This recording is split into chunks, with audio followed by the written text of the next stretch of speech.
at the Movies, a podcast where we rant about films you may have seen at house parties. I'm one of your hosts and jack of all trades, Mono, and she's a genetically engineered killing machine who gets stronger after every attack. It's my co-host and master of none, Kira. Well, that's an out-and-out lie. Which part? Well, I think gravity's hold over me gets stronger on every attack because I fall down more now than I ever have. I mean, in some ways you're a killing machine. Killing the floor with my face. On one of your frequent trips to the floor. It's not fun anymore. I fall down a lot. You do.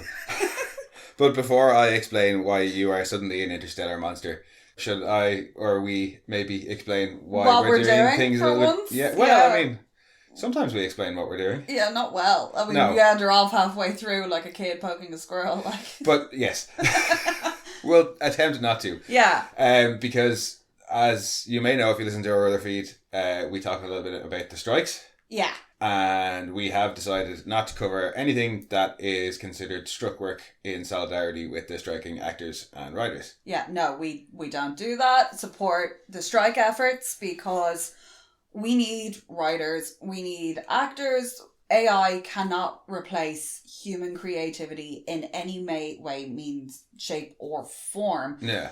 Also, people deserve to be paid for their work and people deserve to be back paid for things as well. Like, it's ridiculous the fact that they're not allowing that this residuals argument is even happening. But we've experienced it before. I'm not even going to go on a tangent. I was going to go on a mad tangent about residuals from like music and shit. Go and listen to our strike episode. But that left us in the position of being like, what do we cover? We looked at covering like European, English, Irish movies, but distribution rights in America make that difficult. Yeah, it's it's an awkward place to navigate, so decided to just avoid it altogether. Yeah, and then guest on both this feed and the other feed, the Green Cooler, let us know that TV animation was okay. And we were like, oh sweet, so we can maybe start looking at some of our favourite Adult Swim shows or other random adult animation that we love. And also want to thank SAG-AFTRA for providing some clarification and emails and for them taking the time out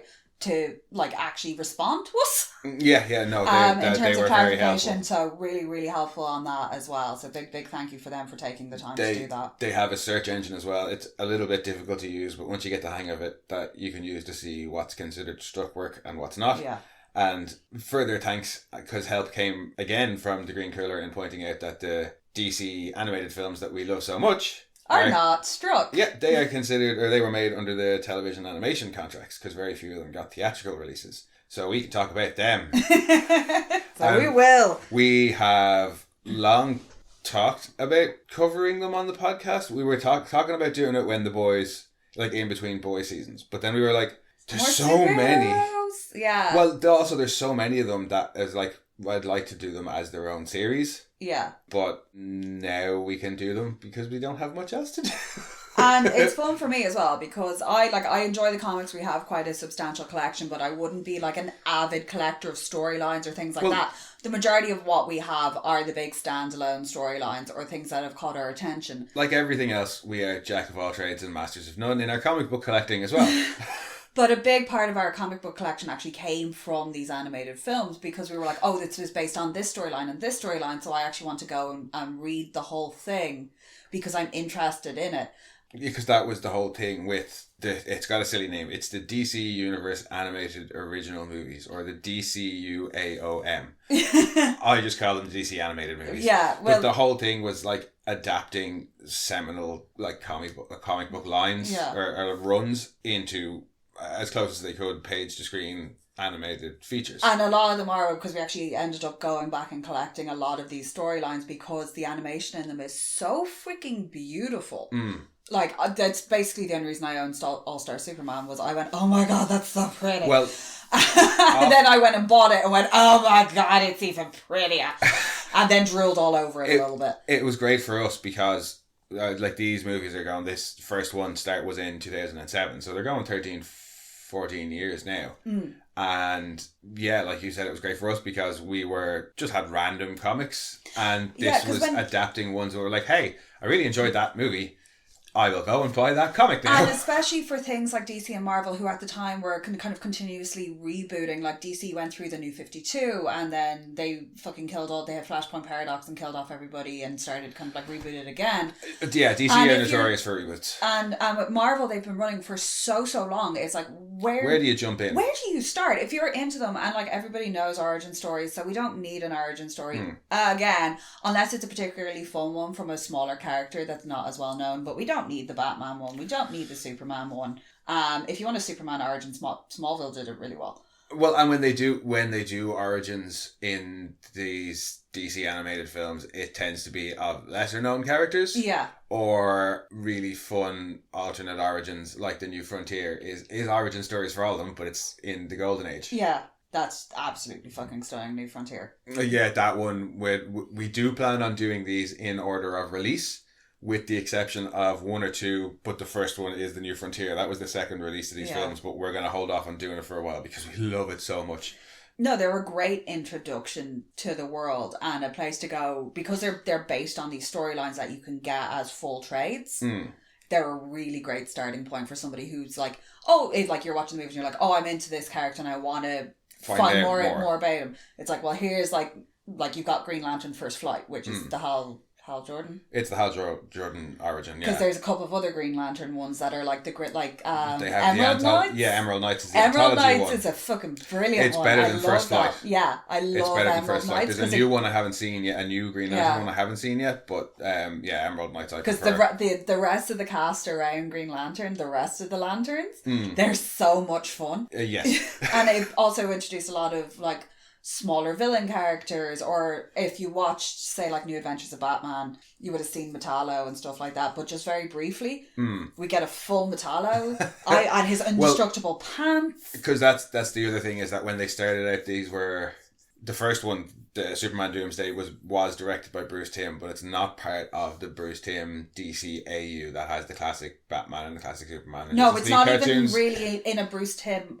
art style, because Bruce Timm has a really distinctive art style. It's similar, but it's different enough that you know. Well, Superman's head is a little bit scary. I'm going to put that out there because he is supposed to be very angular in this, and he's massive.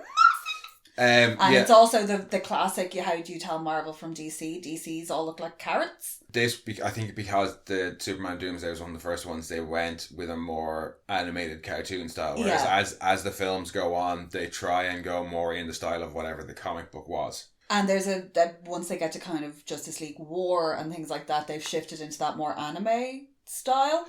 Well, that very much replicates the New 52 style. I love, just as a side note, I love the uniforms in that with the high necks that look more like athletic gear. Something about that just made me really happy. I loved Wonder Woman's outfit. Yeah, a lot of people didn't like the New 52 outfits, but I really liked Wonder Woman's one. I didn't mind Superman so much, that pissed off a lot of people, but yeah. No, I liked the high necks, and I have a thing about the cape tucked in and like the wider, if you look at all the live action Supermans together with the capes, and that neckline just gets lower and lower and lower. It's hilarious. I prefer the high neck. I just think Turtleneck Superman I think looks better than big gapey like boat neck blouse Superman. But actually, on the Justice League War thing, that was one of the nice things when we first started getting into this, was none of them are really in a shared continuity. The first, say, maybe 15 or 20 movies, with the exception of like Superman, Batman, Public Enemies, and Superman, Batman, Apocalypse, which are supposed to be first film and second film. Enemies. Oh, they're both great. And the comic book that they are based on is one of the best.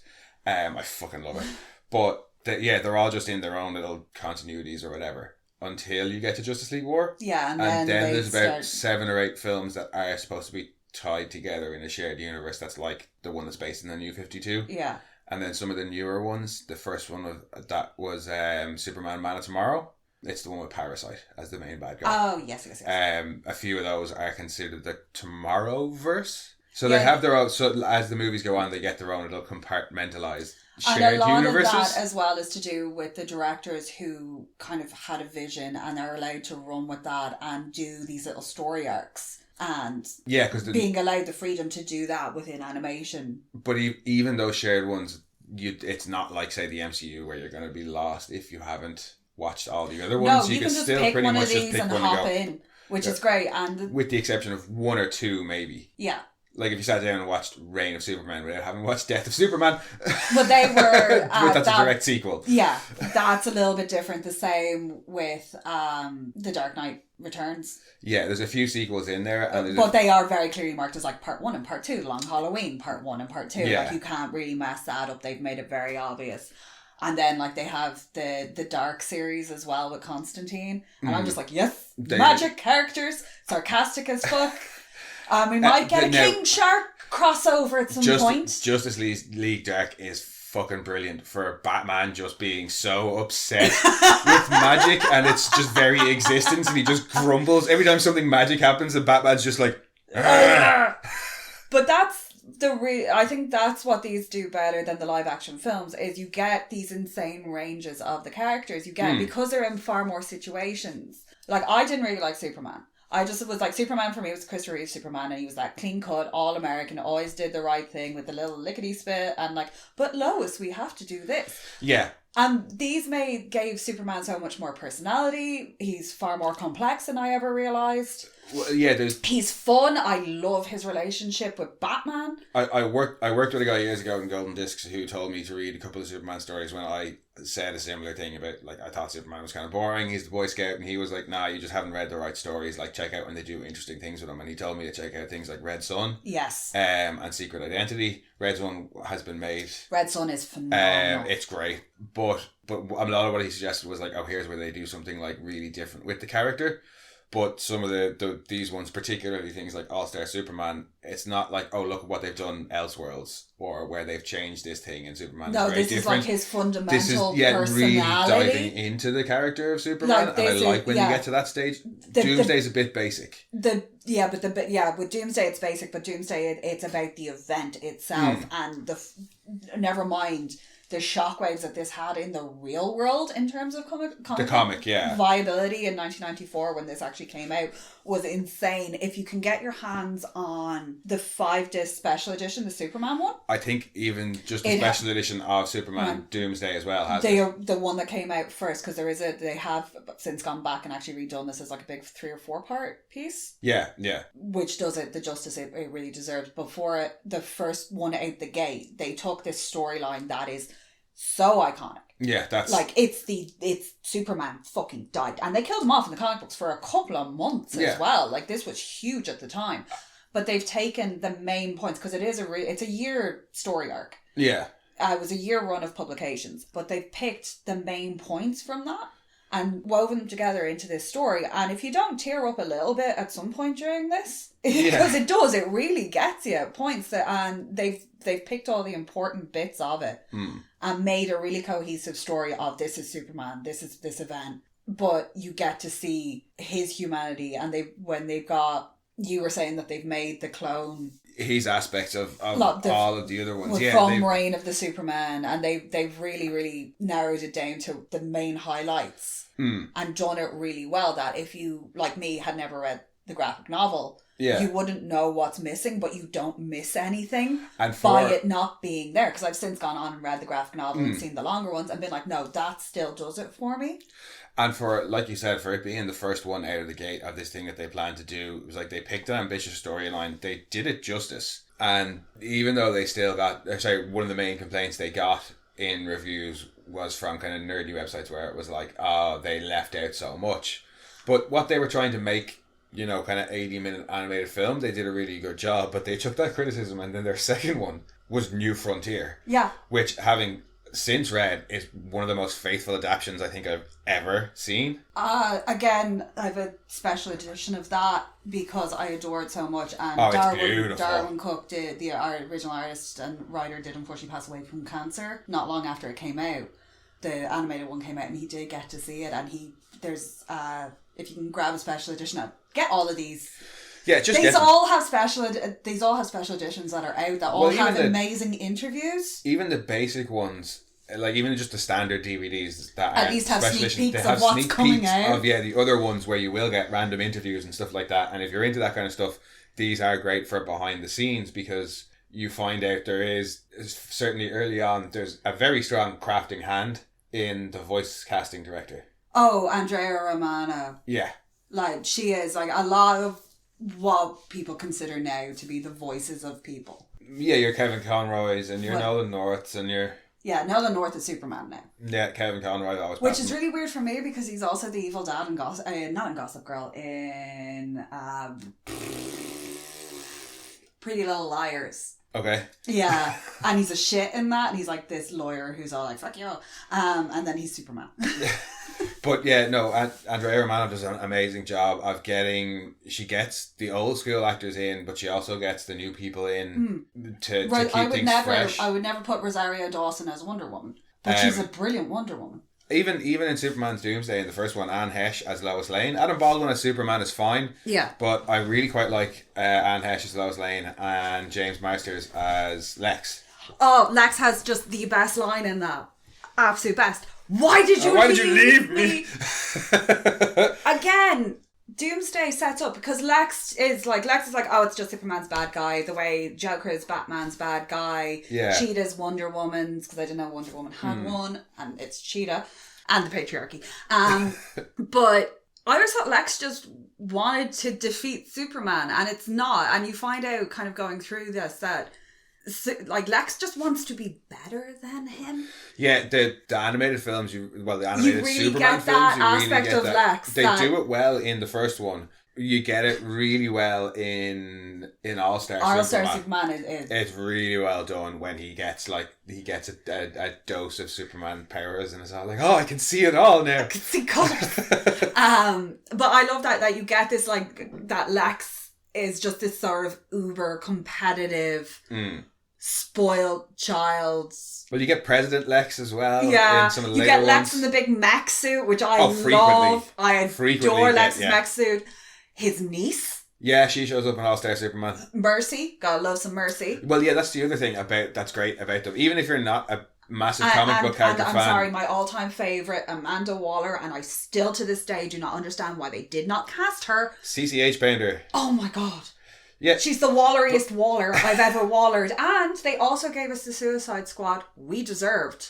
Assault on Arkham. Well, that's the other thing, is they often do... Oh, well, okay, the James Gunn Suicide Squad is pretty damn good. Did get better. But Suicide Squad Assault on Arkham is... Even though it's an animated film, but it's still a way better film than either of them. And I'm quite a fan of the Suicide Squad just because they gave me that King Shark. Now, Hell to Pay is not great. No. But I mean, there's 50 odd films in the animated series. Most of them are really fantastic. But Assault on Arkham is just mwah. It's so fun, it's silly, it's everything you wanted from a bunch of villains getting together. It's set in the Arkhamverse, the video game one. Yeah, so it's that creepy island. If you ever played the games, you know it's super fun game actually because the setting is great and smashing through walls and shit. Gotta love that. Plus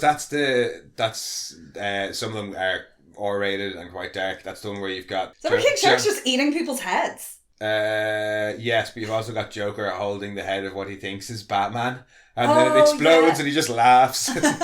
And you get some brilliant Jokers in this as well. You get the whole gamut of Jokers from super camp because is that Batman? Was it Batman Brave and the one you made me watch that I fell asleep during and I woke up and I had no clue what was going on, but I've never been more afraid of Adam West in my life. Batman Return of the Caped Crusader. Good God! Don't fall asleep in the middle of it.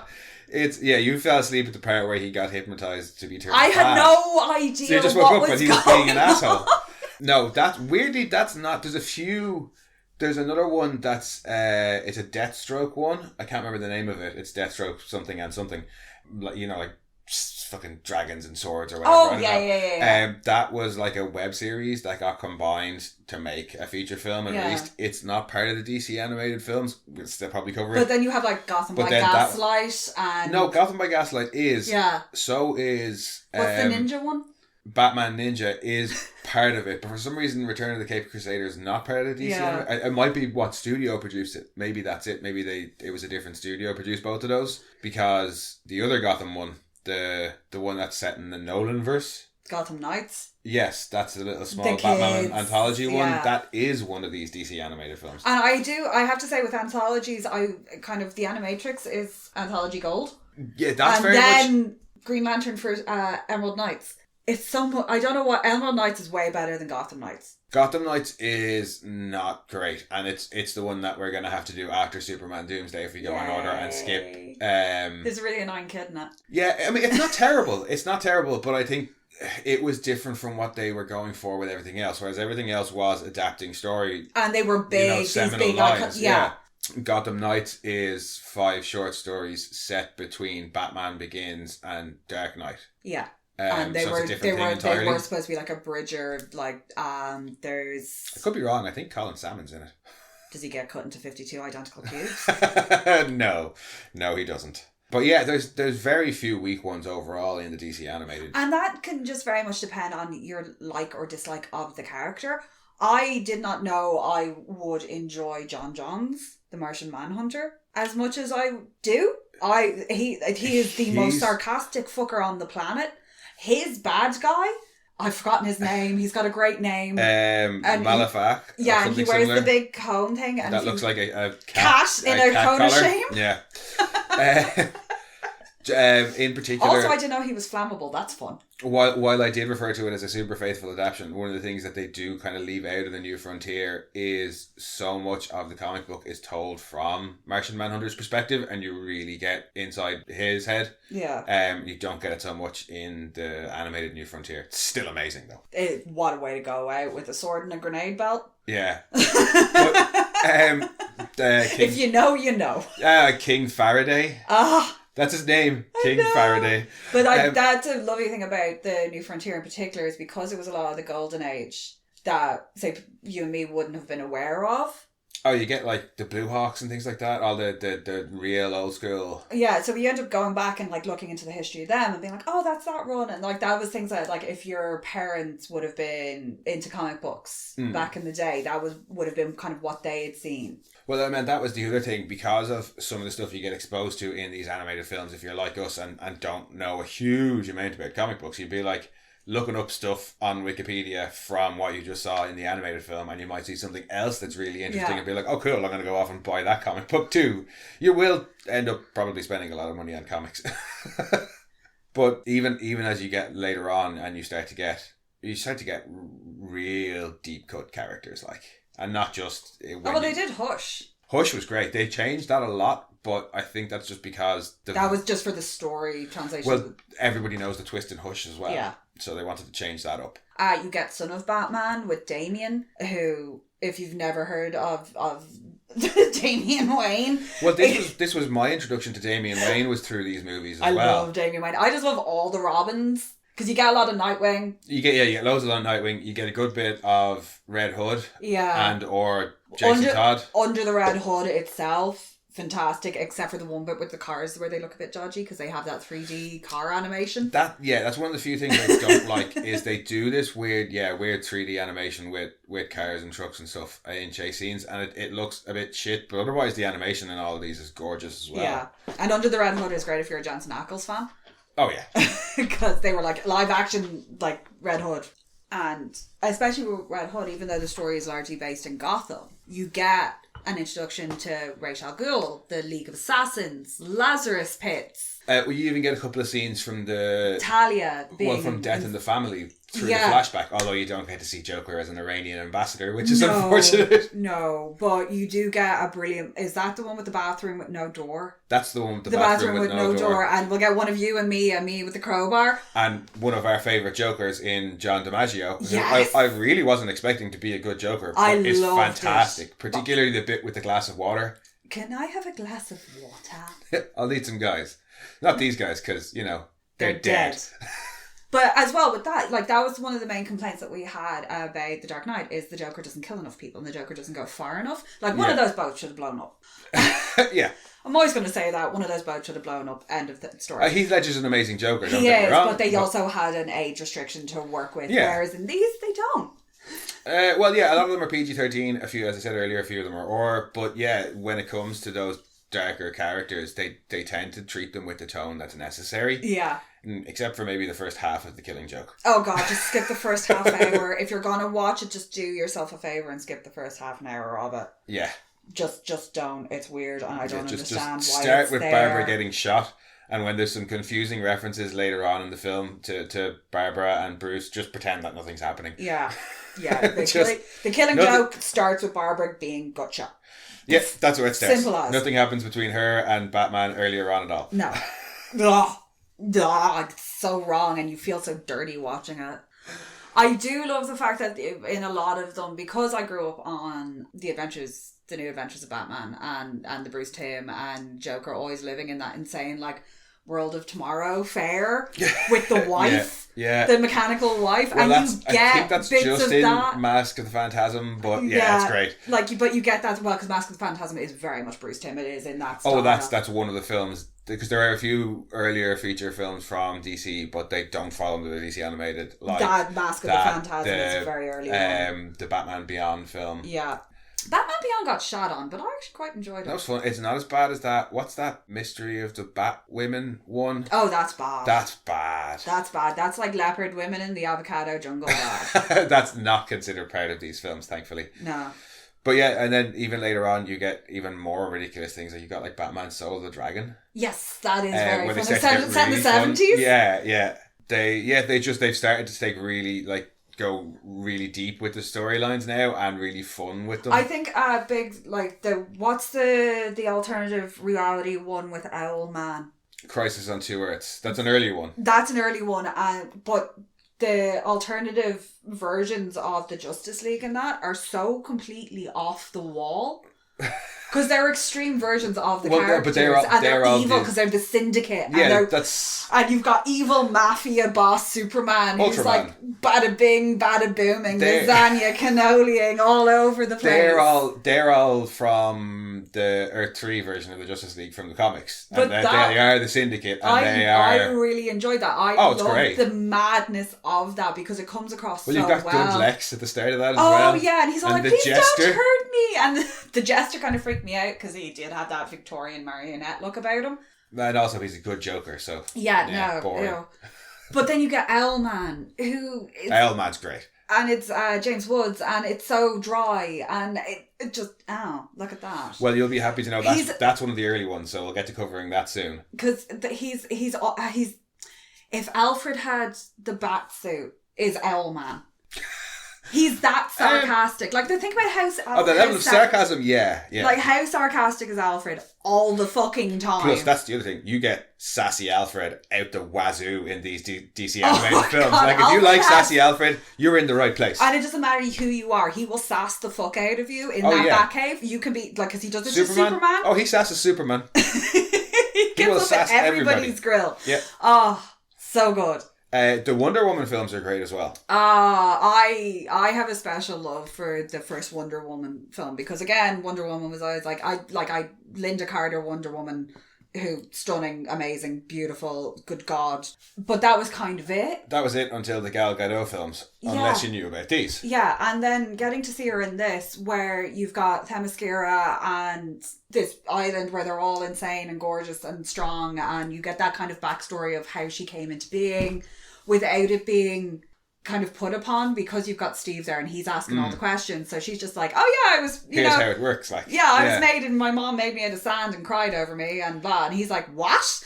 But because he's all of us in this world. And he basically, if you're sitting there going, but how do they do that? Generally about 2 seconds later, he asks, but how? Yeah. And you're like, oh, okay. Thanks, Steve. Yeah.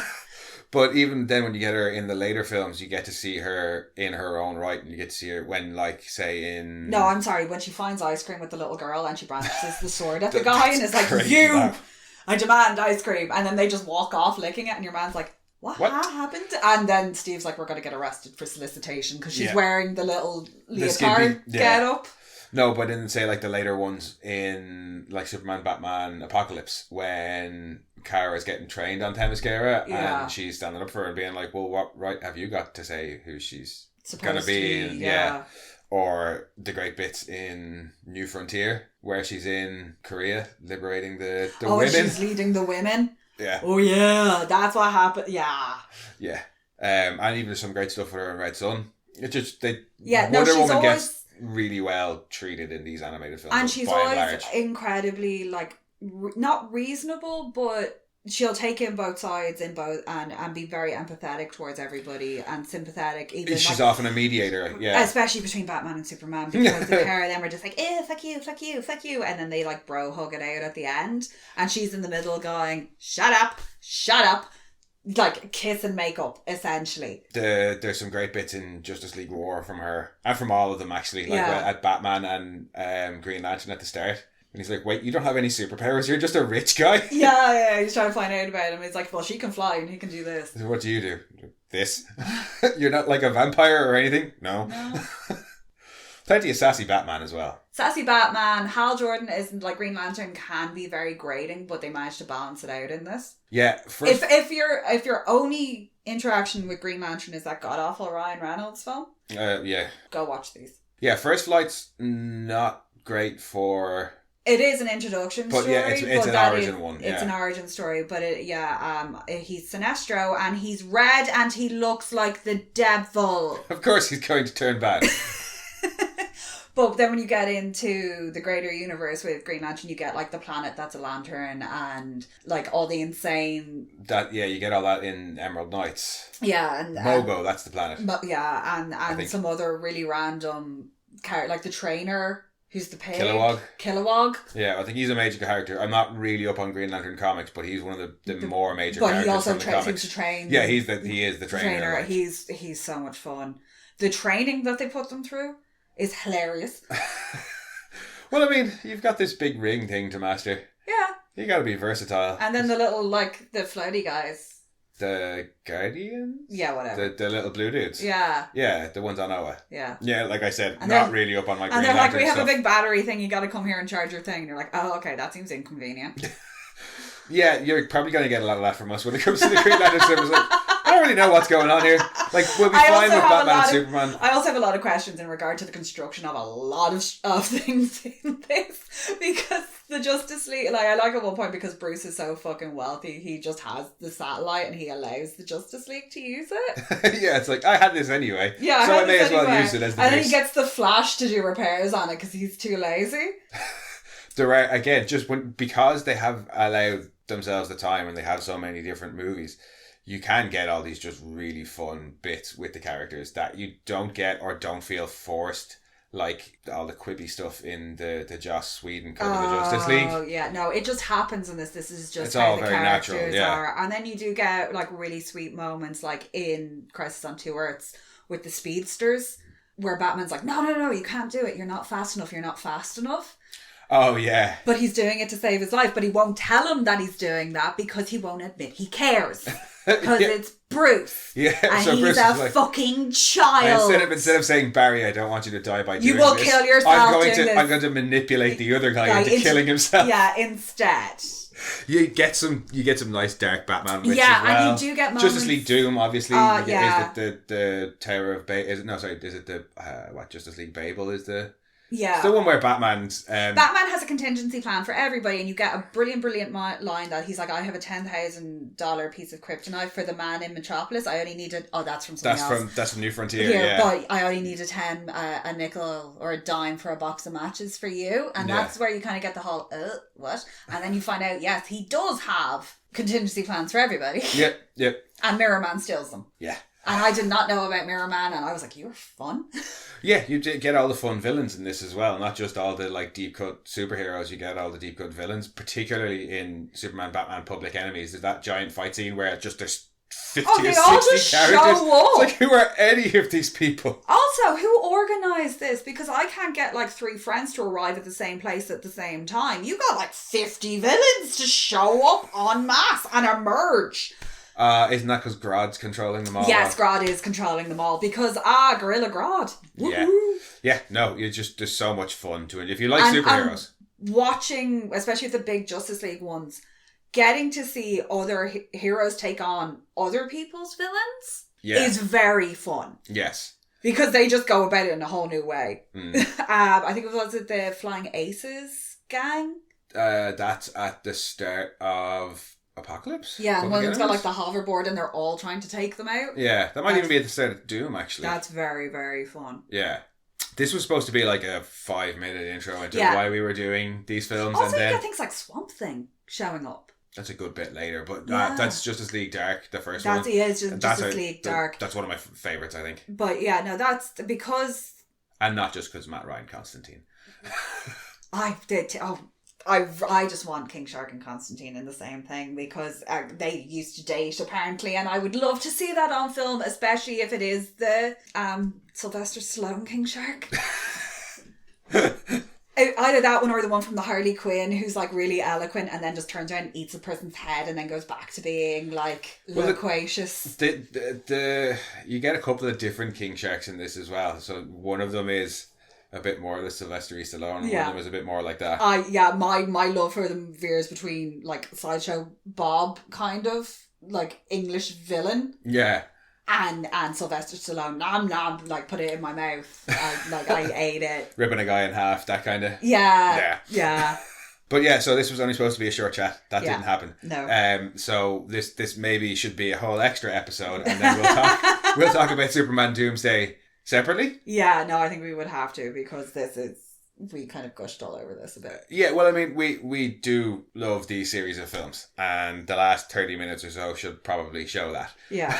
And it's because we have most of them have come out as single issues, but there are a couple in box sets. There's a Batman 5-piece Batman, but between the Batman one and the Superman one, you'll get 10 separate ones. Yeah, and a couple, and most of them will have like coming soons on them as well. And then interviews with the writers on Doomsday in particular. There's a whole special thing with interviews with the writers.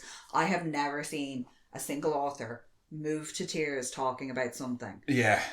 Louise Simonson. Yes. Talking about Lois she got to do Martha Kent. The Lois and Martha Kent for the actual comic book itself in 1994. She did that section of the storyline and talking about it. And even like being interviewed about it later, like years later, is still moved to tears by it. And that comes across then in the animation. They've taken those core emotional moments and they do that with all of them across the board. They've managed to pick out the like little points. Yeah, and I think that's the reason why we're probably going to hold off doing the New Frontiers, because we managed to get hands on a really good special edition copy of it, but didn't realise it was fucking American region DVD. Yeah, you need to go and buy a region free DVD So when we buy a region free DVD player and can watch all the awesome extras, we will then record an episode on it. But yeah, they are widely available to purchase. They're all up. A lot of them are up on the DC website. You can get various collections of them together, like the New 52 ones. I think you can get as a box set together. You can get some of the early ones. There's like a 25 collection box set. They're well worth picking up, and especially if you've got children. Well, sorry, but if you've got teenagers who are coming in, especially because with superheroes being so big now, this is a really good introduction to the wider world outside of the Marvel film. Well, not the Marvel ones, but because they have their own shebang. Well, look, let's face it. There's not a lot of great DC live action movies, and these are all of a really, really good quality. Yeah. So yeah, if you're into superheroes, if you have a kid maybe kind of 10 or 11 plus that's into superheroes and you want more stuff for them, these are really good introduction. They're really good. There's one or two maybe. Do obviously screen them because some of them are more mature. Do not show your children the Long Halloween, The Killing Joke. Those ones have R ratings though, so it'll be a fairly easy guide. If you see R, look at the back and have a read of it, and maybe watch it yourself first before you show it to any kids. If it's just for yourself, just go and watch them all. We're going to try and cover as many of them as we can. We might resume normal programming after the strikes. We'll see how things go, but for the meantime, we're going to talk about these awesome series of films. Yeah. Because we aren't going to be covering anything until... No, on either feed, we're not going to cover Gen V until the strikes are over, and we're not going to cover anything that's struck on Monorants at the movies. So it's all DC animated films for the moment, guys. Tough titties. Yep, tough titties. If you made it this far, you'll probably listen. Yeah, you'll probably listen to the rest of the episodes we have about them as well. We will be back very shortly with our episode on Doomsday, because we're going to record it like as soon as we finish here. And it'll go up a few days after this episode. Thanks for joining us. If you want, you can head back and listen to our previous episodes, or come and find us on Twitter at RantsMono, on Instagram at monorants_the_boys, or you can send your own rants to monorantspodcast@gmail.com. And we'll talk to you very soon. Bye-bye. We are Science Fiction Remnant. This is the Funny Science Fiction Podcast. We are Cinema Recall. We are the Caribbean Science Fiction Network. We are Monorats. We are One Accord Level 2 Podcast. This is Jesse from Sudden But Inevitable and Open Pike Night. This is Sci-Fi.